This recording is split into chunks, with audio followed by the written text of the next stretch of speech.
En 2019, l'Australie a envoyé 300 000 tonnes de bœuf en Chine, ce qui représentait environ un tiers des exportations du secteur.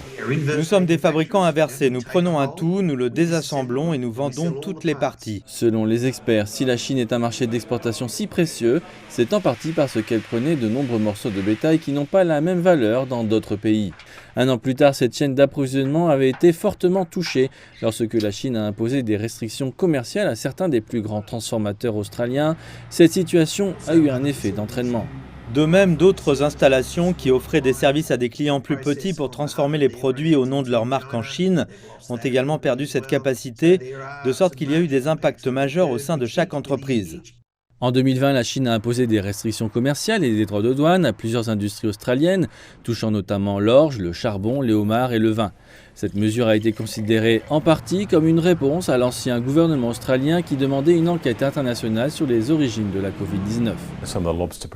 J'ai parlé à des producteurs de homards du sud de l'Australie, à des viticulteurs du sud de l'Australie, et vous savez, il n'est pas possible de se diversifier en quelques mois, ce n'est pas si facile. Le changement de gouvernement en Australie intervenu l'année dernière a marqué un tournant dans la relation avec son principal partenaire commercial. Depuis l'arrivée au pouvoir du gouvernement travailliste, il y a un lent processus de stabilisation des relations. Il est important que nous stabilisions la relation avec la Chine. C'est dans l'intérêt de l'Australie et de la Chine. C'est pourquoi l'industrie australienne du bœuf espère que les restrictions commerciales auxquelles certains de ses transformateurs sont encore confrontés seront bientôt levées.